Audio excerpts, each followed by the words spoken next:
Adelaide में Australia के हाथों 10 विकेटों से शिकस्त खाने के बाद कुछ रिकॉर्ड्स जो कि टीम इंडिया नहीं चाहती थी उसके नाम के साथ चिपकें, वो चिपक गए हैं या मंसूब हो गए हैं या अटैच हो गए हैं। अब उन रिकॉर्ड्स में से कुछ मैं आपको बता देता हूं। जैसे fewest number of balls bowled in a completed test match, 1031 balls इस पूरे टेस्ट मैच में बॉल फेंकी गई हैं और इन 1031 गेंदों के बीच में टेस्ट मैच जो है वो वाइंड अप हो गया है। तो इन टर्म्स ऑफ बॉल्स ये शॉर्टेस्ट टेस्ट मैच है बिटवीन ऑस्ट्रेलिया एंड इंडिया, और वो इंडिया 10 विकेटों से वो मैच हारा है। इससे पहले जो शॉर्टेस्ट टेस्ट मैच था वो था इंदौर के अंदर और वो था 1135 बॉल्स उस टेस्ट मैच में बॉल की गई थी। जो सबसे शॉर्टेस्ट है इन टर्म्स ऑफ बॉल्स वो है डे एंड नाइट की मैं बात कर रहा हूँ, India versus England Ahmedabad, 842 balls, 842 जो टोटल नंबर ऑफ बॉल्स हैं वो बॉल की गई थी and that is it. 486 balls batted by India in Adelaide, the fourth fewest they have faced in a men's test where they were bowled out twice. The fewest is 349 balls against England in Manchester in 1952. Pat Cummins 12 5 wickets haul for test cricket since 2018 highest number हो गया इसका, ये the most है इस period के अंदर। इसमें Nathan line भी हैं, तेजुल इस्लाम भी हैं, इनकी भी 12-12 हैं 5 विकेट्स ऑल। रविचंद्रन अश्विन और जसप्रीत बुमराह इनकी सर जिसे कहते हैं 11-11 5 विकेट्स ऑल हैं 2018 से इस पीरियड के बीच में। कहाँ पर गलती हुई? As per Rohit Sharma said batting नहीं हम उस तरीके से कर सके जिस तरीके से हमें करनी चाहिए थी। 180 पहली इनिंग्स में, 175 दूसरी इनिंग्स में, 42 दोनों इनिंग्स में हाईएस्ट टोटल है। 42 ही रेड्डी ने किया पहली इनिंग्स में highest by any Indian batter, 42 ही रेड्डी का सेकंड इनिंग्स में है highest by any Indian batter. 150 नहीं है टीम इंडिया की दोनों इनिंग्स में, 150 ठीक हो गया।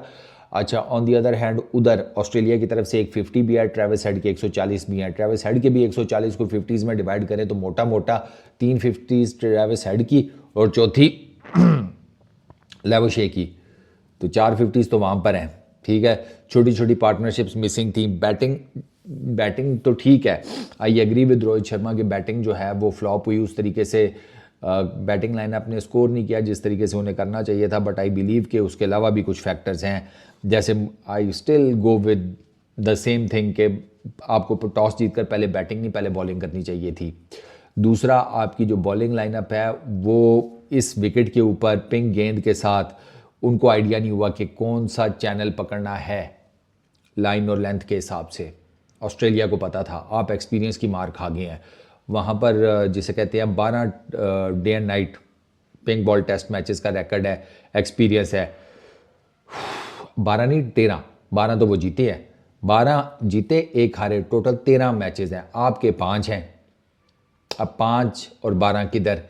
आपने लास्ट खेला 2022 में, उन्होंने खेला अभी रिसेंटली वेस्ट इंडीज़ के अगेंस्ट, तो देर इज़ अ डिफरेंस ना। ये चीज़ आप नहीं काउंटर कर सके, तो आपकी बैटिंग भी फ्लॉप हुई है, प्लस आपकी बॉलिंग भी ना उस तरीके से नहीं चमकी जिस तरीके से उसे चमकना चाहिए था। जैसे पर्थ टेस्ट में आपकी बॉलिंग ने आपको जितवाया है टेस्ट मैच, लेकिन यहाँ पर ना आपकी बैटिंग आपको जितवा सकी ना आपकी बॉलिंग आपको जितवा सकी। इनफैक्ट आप ड्रॉ भी करने की पोजीशन में नहीं रहे। तो पिंक बॉल से रिलेटेड टीम इंडिया का जो मुझे डर था वो सही साबित हुआ कि एडिलेड में पिंक बॉल टेस्ट में कुछ भी नहीं कर सके। 8 मैचेस खेले हैं पिंक बॉल टेस्ट के, ऑस्ट्रेलिया ने एडिलेड में 8 के 8 जीते हैं। उनका यहाँ पर रिकॉर्ड जो है वो जिसे कहते हैं अनबीटन चल रहा है, हारे ही नहीं है वो। तो there are a lot of factors, ऐसा नहीं है कि सिर्फ बैटिंग के ऊपर ही आप डाल दें। ठीक है, आपकी बैटिंग नहीं चल रही, विराट कोहली को चलना चाहिए था, उनका मैंने आपको बता दिया टेक्निकल इशू है और विराट कोहली को उसके ऊपर कुछ करना पड़ेगा, वरना विराट कोहली टेस्ट क्रिकेट में लंबा अरसा नहीं चल पाएंगे। आप कह सकते हैं कि फॉर्म नहीं थी, लेकिन अब तो फॉर्म का भी मसला नहीं, सेंचुरी मारकर आए थे पर्थ की सेकंड इनिंग्स में विराट कोहली, तो ये तो ना कहें कि फॉर्म का इशू था, टेक्निकल इशू है। आउटसाइड दी ऑफ स्टंप गेंद को वो नहीं सही चेक कर पा रहे, सही जज कर पा रहे, उनका बैट फुली बिहाइंड नहीं आता बॉल के, ये फैक्ट है। बॉल एंड के सीधे सीधे बॉल को उन्होंने एज मारा है पहली इनिंग में, तो फिर स्टार की गेंद के ऊपर आप कुछ एज दे सकते हैं, सेकंड इनिंग्स में तो विराट कोहली को कोई एज भी नहीं दिया जा सकता उनका आउट होना। प्लस 2024 इतना खास चल भी नहीं रहा। खैर दिसंबर 2019 के बाद टेस्ट क्रिकेट कोई नहीं कोई खास चल रही विराट कोहली की। इस साल 16 इनिंग्स हैं, 373 रन्स हैं, 26 की बैटिंग एवरेज है, 1 सेंचुरी है, 1 50 है विराट कोहली की। आप अंदाज़ा लगा लें 373 में से 150 तो ये निकाल दें 2 इनिंग्स के। पीछे क्या बचा? पीछे बचा सिर्फ 150 और मोटा मोटा, और वो 14 इनिंग्स में बनाया है। तो ये विराट कोहली को देखना पड़ेगा। बॉलिंग स्टार की पहली इनिंग्स की परफॉर्मेंस देखकर 6 विकेटें जब उसने ली थी, टीम इंडिया को देख लेना चाहिए था कि कौन सा चैनल है जहां पर बॉल फेंकना है। ठीक है, ये पर्थ वाले माइंडसेट के साथ आए थे। पर्थ वाली लाइन और लेंथ इन्होंने रखी और उसकी वजह से इनको मार पड़ी। पर्थ और हिसाब किताब था, एडिलेड का और हिसाब किताब है। एडिलेड में पर्थ की निस्बत आपके हाथ में पिंक बॉल थी, तो पिंक बॉल का तो और मामला होता है। तो वो आप जब विड्थ ऑफर करेंगे ट्रेविस हेड जैसे बैटर को आउटसाइड दी ऑफ स्टंप या ये वो, तो वो तो नहीं छोड़ेगा। और वही हुआ है इवेंचुअली। इवन कि अगर आप बाकियों के भी आउट देखें तो बहुत कोई एक्स्ट्रा ऑर्डिनरी गेंद आपको इंडियन बॉलर्स की तरफ से कम ही नज़र आएगा इस टेस्ट मैच में। तो मेरा ख्याल है कलेक्टिव फेलियर हुआ है, सिर्फ बैटिंग नहीं, बैटिंग बॉलिंग दोनों फेल हुए हैं। इसी वजह से टीम इंडिया 10 विकेटों से ये टेस्ट मैच हारी है। ये 19वीं मरतबा है, 19th टाइम्स है कि टीम इंडिया 10 विकेटों से मैच हारी है टेस्ट क्रिकेट। ये सेकंड हाईएस्ट नंबर है फॉर एनी टीम। इससे ऊपर इंग्लैंड की टीम है, वो 25 मरतबा 10 विकेटों से कोई टेस्ट मैच हारी है। तो एक और जिसे कहते हैं अनईजी सा रिकॉर्ड जिसे एब्जॉर्ब करना इतना आसान नहीं है, वो भी टीम इंडिया के उसमें आ गया।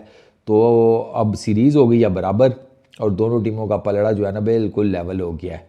तो अब देखते हैं कि गाबा ब्रिस्बेन वहाँ पर टीम इंडिया किस तरीके से कम बैक करती है। रोहित और विराट की बैटिंग चलना बहुत ज़रूरी है अगले 3 टेस्ट मैचेस में, वरना मुश्किल हो जाएगी। आगे देखते हैं। इस वीडियो में इतनी, अपना बहुत ख्याल रखना। नेक्स्ट वीडियो में मुलाकात होगी। Peace out.